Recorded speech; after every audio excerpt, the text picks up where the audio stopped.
Because of the number of high-profile NFL players who suffered season-ending knee injuries this year, it felt like these injuries were happening more often. But actually, that wasn't the case at all. ACLs, which obviously is an important injury and we track closely, hit a 7-year low, down about 25%. At the NFL's end-of-season injury briefing, Executive Vice President of Player Health and Safety Jeff Miller said the league saw a significant decline in ACL injuries this season, driven largely by fewer non-contact tears, a promising sign given how these injuries typically occur. In terms of knee injuries, the anterior cruciate ligament injuries that we'll see a lot of are frequently non-contact injuries. Dr. Jared Levin is an orthopedic surgeon and clinical instructor in Cleveland, Ohio, with more than 25 years of experience. He treats athletes at all levels and specializes in knee, shoulder, and reconstructive surgery. I mean, sometimes there'll be kind of the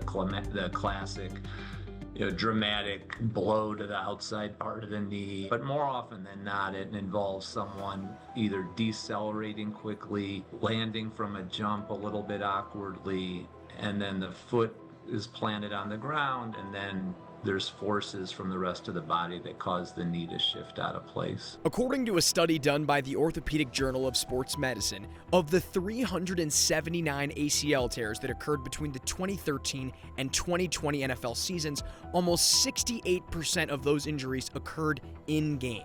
When you put high-level athletes in a competitive environment and everyone is running, jumping, doing everything as hard as they can, maximum effort, pushing the limits of really what the human body can endure, these things unfortunately are going to happen. The body only has so many stretches of that rubber band, right? No matter who you are and how hard you train, it's only going to have so many stretches. I sat down with Scotty Smith, a veteran certified strength and conditioning specialist in Green Bay who works with athletes from K through 12 all the way to professionals. What's happening at the older level now is fatigue.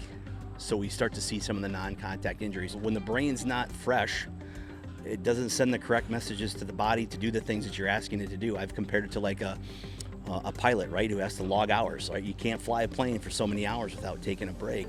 And you look at what we do athletics is we just pound time and minutes. And we're made to believe that if we don't do more, we're falling behind. Scotty believes a lot of these injuries happen for two reasons. One, fatigue, and two, because our athletes are training under this philosophy that quantity over quality is better, when in reality it's actually quite the opposite. You hear that all the time. I want my kid to play D1 or I want him to play in the NFL someday. So we push and we train our kids that, more is better. And I always use the term better is better, right? We have to put more focus on the better and the quality of the minutes that we put in rather than the total amount of minutes. And while ACL injuries in the NFL are positively declining, the rate at which we're seeing these injuries occur among our younger athletes is actually rising.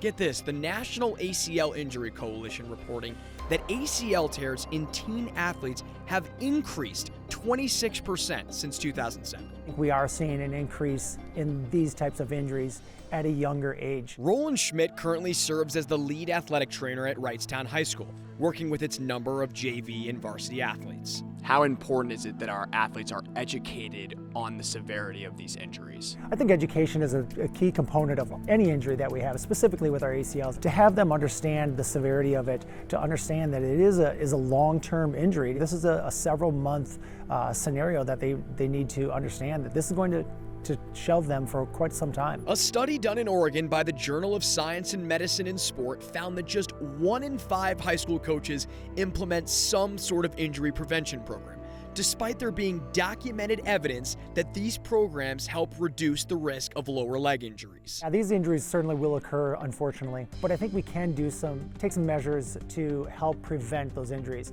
A proper warm-up, a proper dynamic movement pattern prior to activity, those are all things that we can do. As we've come to understand it, these injuries aren't always unavoidable, but experts say understanding how they happen, combined with the proper strength and conditioning, can help reduce the risk of these so often season-ending knee injuries.